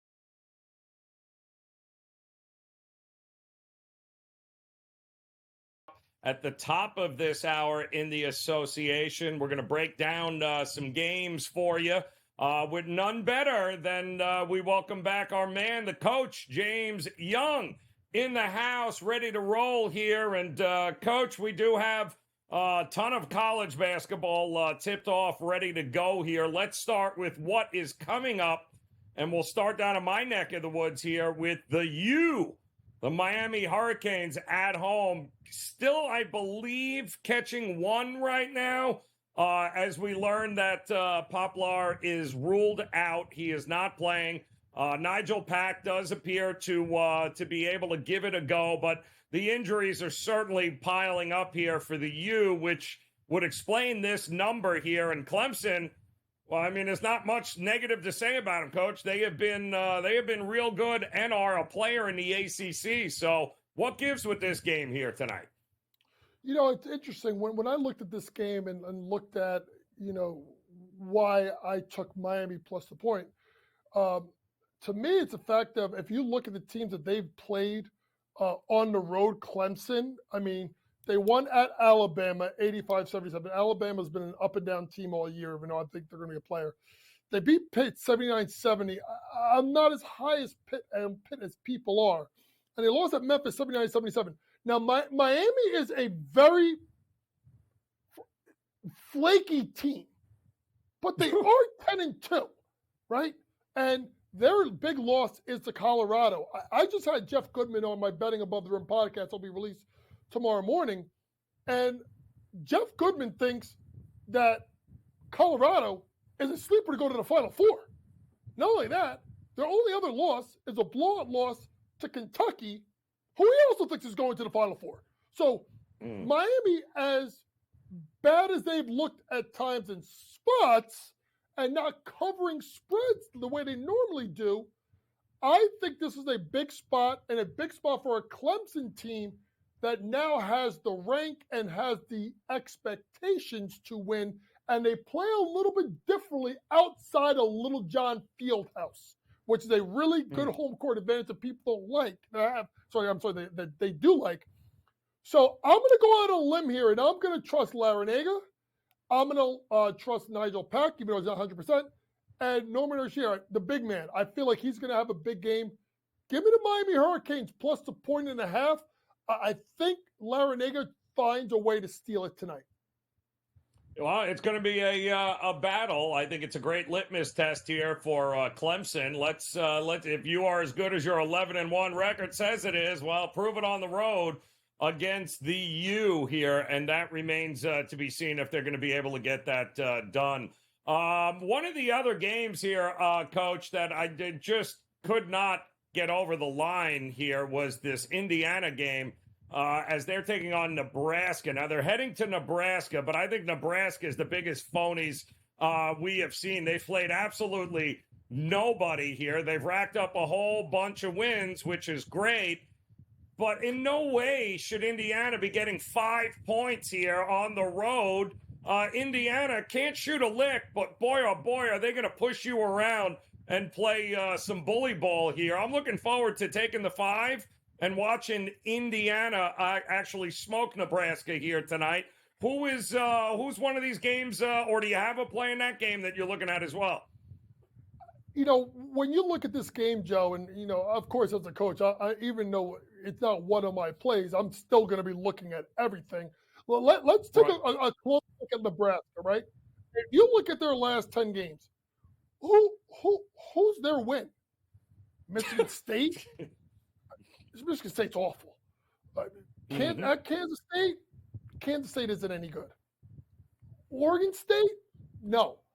I mean, one of their litmus tests they have is a 76-65 loss at Minnesota, who's not any good, and an 89-60 loss to a Creighton team that, let's be honest, Joe, has underperformed and is just starting to maybe turn themselves around. They just lost to Villanova. But then you look at Indiana. Indiana lost by 4 to Kansas. Yes, they got beat by Auburn. I think Auburn's very good. They won at Michigan. They beat Harvard, who's a pretty decent team. Like, to me, who's the more battle-tested team here? It's certainly not Nebraska. So you're going to give me, who I think is a better team, a tournament team versus a team that played no one, 4.5 points? I mean, absolutely. I'm going to run to the window, and I'm going to take Indiana. I think they win. I think they could win by double digits because I think Nebraska, let's put it this way. Since he's been back, Fred Hoiberg hasn't done what he did at Iowa State. He just hasn't. He's not finding magic. Like, I mean, whatever magic, tragic. That's what it's been at Nebraska. I'm going to go with Indiana. I think they win by double digits tonight. I'm with you, Guy. It was the one thing that stuck right out to me. I'm like, oh, no. They are way more physical. They will push Nebraska around here. Was there another game in college that you were eyeing up or all NBA from here, Coach? I actually was eyeing up one of, if I would say, the biggest disappointment in college basketball. I'm looking at USC. I mean, it could have been UCLA. Yeah. I mean, pick your point. One of the two teams in LA are the biggest problems in right now, and they're laying only 6.5 to Cal. Like, okay, you start looking at Cal. All right, they lost to Arizona State. Really not that good this year. They got blown up by 20 to Arizona at home. They lost to Ole Miss by 10. Like, who's their big win? San Diego State, which is just starting to turn the corner now. Butler, they lost to by 7. So, I'm sorry, they lost to San Diego State by 9. They covered. So I'm looking at a USC team that's tremendously underachieved. They lost the last 2 games on the road. They're back home. They've played at Oregon State, at Oregon, at Auburn, home Gonzaga, Oklahoma, Seton Hall. Like, when you got a backcourt of Collier and Ellis, that should be enough to beat Cal. Like, that should be enough to beat Cal. Bronny James is working his way back. I think we have had to lower Bronny's expectations. But that backcourt can absolutely score. And Cal struggled to score at times. Give me USC minus the points. Well, it's interesting, too, because the other LA team has just been as disappointing as it comes. But I'm giving Mick Cronin a pass because he lost everybody. Right. I mean, it's a whole brand new team. It's going to take especially his style of basketball where he's asking for blood, sweat, and tears all the time on every possession. But what do you do with a team like Stanford who just had the win of a lifetime over Arizona? And now they got to go on the road to take UCLA. This is usually the spot where we go, oh, no, give me UCLA without a doubt. And I don't care what the name of the team is. After a win like that by Stanford, usually looking for the letdown here, no? Yeah. And you know what I'm looking at? The under. Because one thing Mick Cronin's going to make you do, Mick Cronin's going to defend. Because why? He doesn't have the horses. So when you start looking at it, right, and you start looking at the over-under of 137.5, all right, okay, first things first, UCLA, like, start looking at their totals. They went under 137.5 against Oregon State. It was, 131 against Oregon State. It was 129 against Maryland. Like, it was 127 versus Ohio State. It was 121 versus Villanova. Where am I getting at? He can't score. So what is he doing? He's grinding the game down to a halt. So when you go look at Stanford the other way and just say 182 against Arizona, bro, that's Arizona, right? 149 against Arizona State. Arizona State, not that good defense. Ready? 134 against San Diego State. Comparable team that slows the game down and plays really good defense. I'm not going to look at Michigan. I'm not going to look at Arkansas. So you start throwing out all these non-conference games and you start lining up. UCLA slows the game down. They can't score. Stanford hasn't really got tested with a strong defensive team. That line's at 137.5. I like the under in the game. I think Mick Cronin tries to steal it with his defense, which is new for Mick because he usually has the horses. But I shouldn't say that because they typically are. Even with that Cincinnati, he was a very strong defensive coach, I would say. God, kind of weird. They shoot 29% from three-point range, UCLA. Tough to get overs when you don't when you don't shoot from the perimeter. All right, talk to me. Your Knicks are coming up here, laying almost double digits against the Bulls, Coach. Are you buying the Knicks? I absolutely am. Listen, folks, I want people to stop looking at this line, this game last night against Chicago, between Chicago and Philadelphia, looking at the final score. They were down by 30 in the first half. 30! And they're coming back to back, last game of the road trip, and they don't have Vucevic. They don't have Levine. They don't have Torrey Craig. I know Patrick Williams is questionable. He got hurt. He's probably going to go. I don't know. I'm going to go Knicks, and then I'm going to go Jalen Brunson over. Yep, and I'll go Jalen Brunson over 7.5 assists, Joe. Here's why. Jalen Brunson, new offense. OG Anunoby, DiVincenzo, spread the floor, 3-and-D guys. That gets more shots. Last two really quick. Jakob Poeltl over 9.5 rebounds. And I want to go with Van Vliet over 2.5 made threes. Listen, Nets don't defend the three. Nets don't defend anything. Coach, cash them tickets, my man. We'll talk to you again tomorrow. Maybe lend some to you.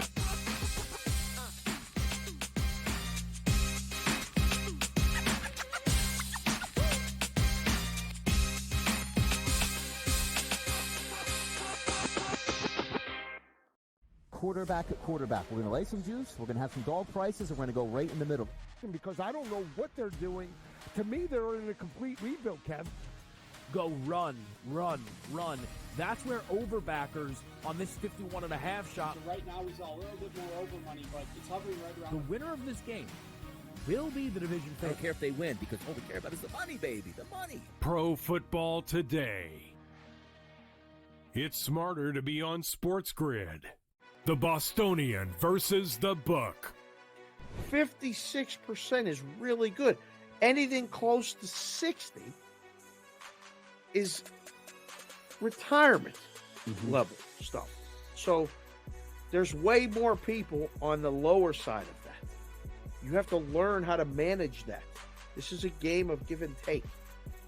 I mean, or come in quick and hit them and get out. The Bostonian versus the book. We spent all offseason where the NFL said, hey, just so you guys know, running backs don't matter. If we then this year give the MVP to a running back, the irony. I am disappointed that they lost to FAU because secretly I don't really like this FAU team very much. I don't know. They're just not for me. And now they've completely legitimized the Owls. Game Time Decisions. Only on SportsGrid. North Carolina, we've got new sports books operating for licenses, and a lot of news always coming out of there. One of the fresh sports betting states. Well, they're a little behind the ball there, so I don't know if they'll be at the starting line in North Carolina. But yeah, a really interesting mix of applicants this early on so far. Newswire. Only on SportsGrid. SportsGrid. Your 24/7 sports wagering network. Fantasy sports today. They were saying there's no way he could not possibly do this. He won't hold out. Pro League Soccer powered by Marca. Scoring teams in the league. They have 80 goals so far. College football today. The Hawks team total in the first half is 0.5. Pro football today. Interesting props in this game, but I would be cautious laying this number here with the Houston Texans. In-game live all You see it in the access. NFC in terms of these wild cards and in terms of the playoff picture. In-game live prime time. Rich, I don't know, man. This has just been one of those games that doesn't make a lick of sense here. In-game live overtime. You want to give the over 3-1 on a pretty good team. It's hard not to take some flyers. Football full circle. Well, NFL officials stink. They always will stink, and they'll always ruin the game. That's just part of what it is. It's smarter to be on SportsGrid.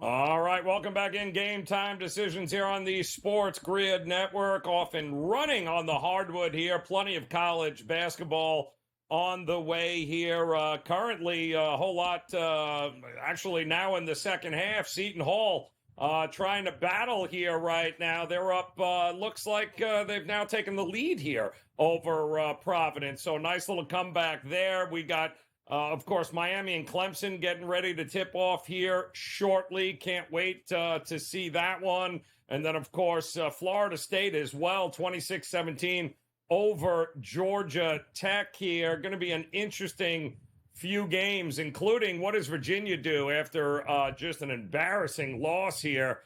They are taking on Louisville. They're up by 8 here early in this game, so we'll see how that one plays out as we welcome in the man taking over the top of the hour, Mr. Scotty Wetzel, Opposite Picks. Happy New Year, my man. Pleasure to see you here. It's good to have all this stuff going on in the hardwood. We got full college, full NBA, light night on the ice here. Plenty of, obviously, football still to be played. What do you got rolling here tonight in college? Anything you looking at, my man? Well, first of all, I'd like to tell you I got some tennis action, but there's no tennis either. Oh. We're in kind of the tennis season, wait a month. Unfortunately. Yes. Yeah, that's very, very disappointing. Nothing like picking tennis winners. Yeah, I got 3 overs for you. I'll save the best for last. I'll start with one of the teams you guys were talking about just a moment ago, USC. We're going to go over. I like the overs tonight. We're going to go over 152.5 Cal at USC. Both strong over teams, Joe. Cal is 9-4 over. USC 10-3 over. By my book, that's 19-7 over. I'll take my chances. This one goes over the 152.5, which is a pretty good number, but USC needs to come up with a big effort today after playing poorly, as you guys discussed. Also like the over 137.5 Stanford UCLA. Got to go complete contrarian on this one.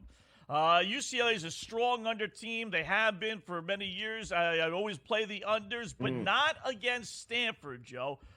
Whether it's the rivalry or I don't know what it is, but 12 out of the last 14 meetings between these two teams have had 138 points or more. And that's generally where their over-under is with these two teams. You know, actually, it's a lot lower, to tell you the truth. Most UCLA games are a little bit lower than this. So the boys in Vegas are even catching on, but it would have gone over 12-2. For whatever reason, these two teams run and gun when they play. So don't fight it. Let's go over 137.5.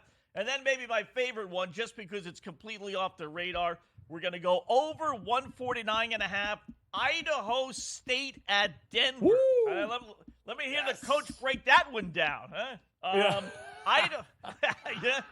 Idaho State is 9-2 over, second best over team in the nation, and then Denver is 8-3 over. So put them together, right? We got 17-5 over. Who cares? You call up your local Louis the Lip. He might hang up the phone on you, but what's the difference? You call him back and you tell him, I want that Idaho State line. We got the over on that. Love it. Well, Denver too, one of the fastest paced teams in the country here too. So no doubt points are coming late on all those late night games here. Scotty, you'll be covering them, of course, on In Game Live as we've got plenty of NBA action getting ready to tip off here. The Bucks and the Pacers already underway. 39-38 Pacers there. Wizards, Cavs also in a battle here. And I believe just tipping off is the Thunder and the Hawks. What in the NBA piqued your interest here tonight, Scotty? Yeah, we got 3 of them. Again, we'll go to 3-pack here. And the first one, Joe, I don't get this one. You know what? I'm just going to accept it as a gift from the boys in Vegas. I love the Rockets tonight. The line opened up, or at least I saw it this afternoon anyway, at 5.5. Then it went to 5. Then it went to 4.5. And now it's down to 4. I don't know why this is dropping. Houston is terrific at home, 13-5 at home. They won their last game. The Nets are struggling. They've lost 9 of their last 11, including 4 in a row, and this is their 3rd game in 4 nights. And yet the line is dropping.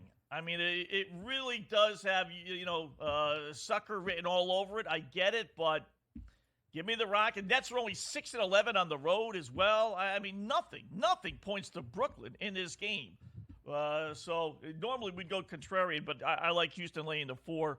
Then how about Memphis at home, -1 against Toronto? Who are the Raptors to be having show so much respect, right? I mean, they're 2-5 their last 7 games.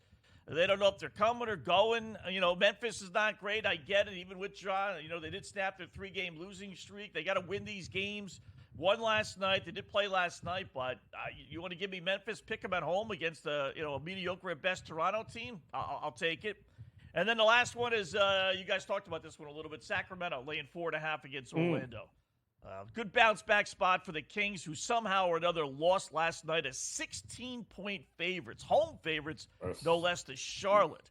So good bounce back spot for them, laying only 4.5 against the Magic, who are playing back-to-back games as well after losing to Golden State last night. So Houston, Memphis, and Sacramento, I like them all. Boom! Listen, I have no idea how that Charlotte hadn't won a game in like a month, and somehow or another they like to beam and everyone leaves. Very strange going on there too. Do you like the new look Knicks there? Right, I believe playing right next to you there at the studio. Are you a big believer in the Knicks now here after the trade? Well, I tell you what, if they don't re-sign him, he's an unrestricted free agent. Now, I'm guessing you don't give up as much as the Knicks gave up without having some kind of side deal, right? You want to sign with us? Yes, we're going to give you top dollar. You're going to sign with us? Yeah. I mean, you would think that would be the case, but I don't know. You're waiting for R.J. Barrett to be a superstar. He might not ever be that, but Quickly was pretty good coming off the bench. He's a serviceable backup, sometimes starter for them. I thought they gave up a little too much for a guy. You know what it reminds me, Joe? Reminds me of, if you want to go back a little bit, the Carmelo Anthony trade with the Denver Nuggets. He's going to be a free agent at the end of the year. He was telling the whole world, I want to go back to New York. I want to play for the Knicks, Instead of the Knicks just waiting until the end of that season, they gave up all these good players to Denver to get a guy that they would have been able to sign at the end of the year. And I get the same sense here. Why make this trade? This year is gone. You're not winning this year. Why make this trade when the guy tells you he wants to play for the Knicks? All right, we'll sign you. And then maybe we could trade Barrett to somebody else if you don't want Barrett. It just, I don't know. They gave up a lot for a guy that they probably could have been able to sign as a free agent at the end of the season. So what's the point? It felt very win now-ish. He's got an option Anunoby had that, I believe that 50 or that player option, which he could have rejected, at which point became a free agent. You'd have to sign him again. So I hope there's plans to lock him up in some way, shape, or form, because I do think it's a nice compliment to what they got rolling there. But boy, oh boy, the market's overreacting. Now we're laying double digits everywhere. It's like, oh, whoa. Let's relax here. Let's see it work out here before everyone goes overboard there. You got week 18 here, Scotty, the final week of the regular season. We got coaches saying, I'm not playing anybody. And then eventually what happens is we turn the television on Sunday, and guess what? Everybody's playing here. So it's one of those, like, I don't trust that Harbaugh is sitting everyone against the Steelers. Are you kidding? Like, he's going to roll over for the Steelers? I don't buy it. I'm thinking about playing a lot of first halves in some of these games this weekend. What sticks out to you here? That's not bad. That's a good idea. It's a real good idea first half. And in the articles quickly pointed out, with last time, 2019, they sat Lamar, then they were upset in the first round after they had a bye, so he's going to be 2 weeks off. So, even if he doesn't play, Joe, I like Baltimore. Last 7 meetings between these two teams have been decided by one score. Last 7, including 4 by 3 points or less. So, and a lot of that was with Tyler Huntley, a couple of games with him starting at quarterback. So I don't think this is going to be a blowout win rollover for Baltimore either. I really don't. I like the Ravens there plus the 4. That first half is a pretty good play. There are a couple weird lines here. The one that kind of jumps off the page that doesn't make any sense to me is Seattle laying only 2.5 against the Arizona Cardinals. 2 reasons. Seattle can still get in very easily. Green Bay's got to beat Chicago. Chicago's playing good. That line's only 3. We saw the Packers last year with Aaron Rodgers lose to the Detroit Lions. Remember in that game in order to make the playoffs, and they lost. So, clearly the Green Bay Packers could lose to Chicago. So Seattle, point being, should go into this game thinking we got a halfway decent chance, and yet the line is only 2.5. And when you look at the draft order, if the Cardinals could be as high as number 2. If they lose, Patriots win, and who's the other team? One of the teams also has 4 losses. If they win, then the Cardinals would be the number 2. If the Cardinals win, they get 5 wins. There's a slew of other teams that all have 5 wins. Long story short, they could go from as high as number 2 with a loss to as low as number 9 with a victory. I'm not big on losing games on purpose when you got 3, 4, 5 weeks left, Joe. But when you only have 1 game left, are you? Is management dumb in Arizona? You could have a top 2, 3 pick versus winning this game and going all the way down to 9 if you lose the tiebreakers with all those other 5-win teams. I mean, somewhere along the line, you think Arizona's gonna, maybe play the guys for a half, but then put the backup quarterback in there, especially at home. Football game. Yeah, nobody's gonna be there. I'm with you. Listen, I can't think of anybody I trust less than the Eagles right now. And there's no way the Giants are rolling over after just having lost to them a couple of games ago. You want to talk about heading in the wrong direction. And I don't know. Are you a believer in the Eagles here? I mean, they may win, but are they winning again by 5, 6 here? What do you think? Yeah, I'll tell you. It took me a long time to buy into the Eagles, I swear. And then I eventually did about 5 weeks ago, Joe. And I swear they have not played well since. They got just the one. I was so hesitant. Like, then I was just watching them, and I was like, this Jalen Hurts, he is good. He really is good. You know what? Last year was not a fluke, and they haven't played a good game since. So, no, I can't lay 5.5. Chances are they win, but I think they're probably going into this game knowing that their chances of winning the division are done. So you might not get a great effort out of this team. You really might not. Who wins the AFC East, Scotty, before you get out of here? Interesting thing, Joe. We figured it out. If the Dolphins win Sunday and the Bills still make the playoffs, they play the Bills again next week. They would play them back-to-back. Versus the Dolphins losing Sunday and playing what I think is an inept Kansas City Chiefs team in the first round of the playoffs. I'd almost, if it was only going to be 1 week, I'd rather play Kansas City on the road than I would Buffalo again at home, believe it or not. So, but it's amazing the Bills are 3-point road favorites. That really is. I'll take Miami, though, plus the 3.5 in some circles. So many injuries. It's just like I wish everyone was healthier heading into this, but they are not.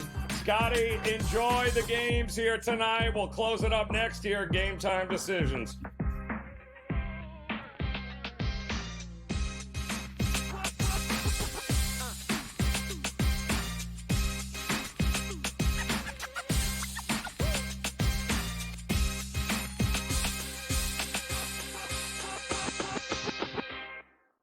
Quarterback at quarterback. We're going to lay some juice. We're going to have some dog prices, and we're going to go right in the middle.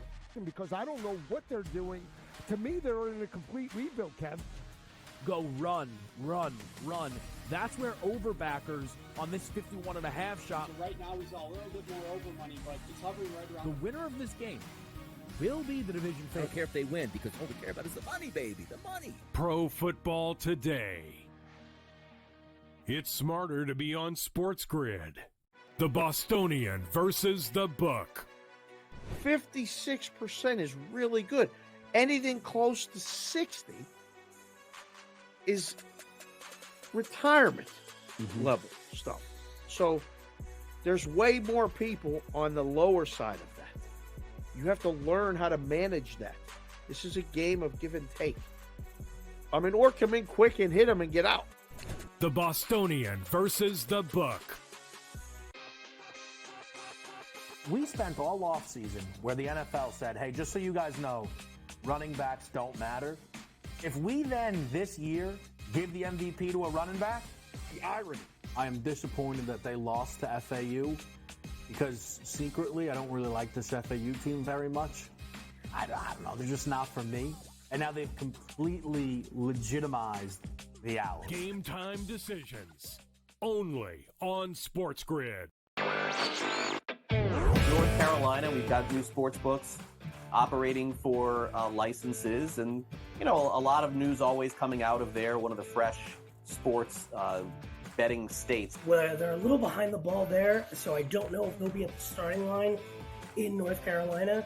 But yeah, a really interesting mix of applicants this early on so far. Newswire. Only on SportsGrid. SportsGrid. Your 24/7 sports wagering network. Fantasy sports today. They were saying there's no way he could not possibly do this. He won't hold out. Pro League Soccer The powered by top goal-scoring Marca. teams in the league. They have 80 goals so far. College football today. The Hawks team total in the first half is 0.5. Pro football today. Interesting props in this game, but I would be cautious laying this number here with the Houston Texans. In-game live all You see it in the access. NFC in terms of these wild cards and in terms of the playoff picture. In-game live prime time. Rich, I don't know, man. This has just been one of those games that doesn't make a lick of sense here. In-game live overtime. You want to give you over 3-1 on a pretty good team. It's hard not to take some flyers. Football full circle. Well, NFL officials stink. They always will stink, and they'll always ruin the game. That's just part of what it is. It's smarter to be on SportsGrid.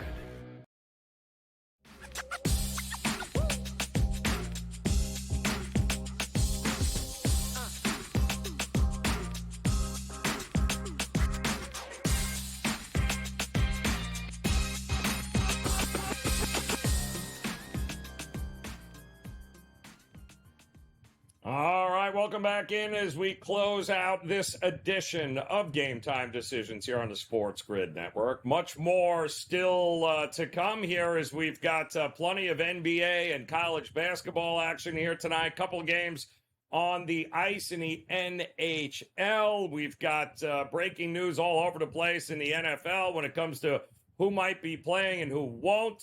It is my understanding that in Week 18, we are going to get a battle of quarterbacks. Carson Wentz taking on Sam Darnold, as if you weren't feeling sick enough. That is going to be a big game coming up this week, and I can't even believe Sam Darnold and Carson Wentz are headlining a game in the NFL. But that is coming up this weekend here. But all eyes are going to be on Miami and Buffalo, as it is going to be the Sunday night game, the game that everyone has an eye on. I'm worried about those injuries for Miami. We had a breaking news story here today in South Florida as the helicopters were flying over. There seemed to be some sort of fire at Tyreek Hill's place here, at which point he was photographed walking in a boot outside the house, which is not great. If you are hoping that he is ready to go, I think we're past the point of thinking him, Mostert, or anybody else, or Waddle is going to be 100% for this game.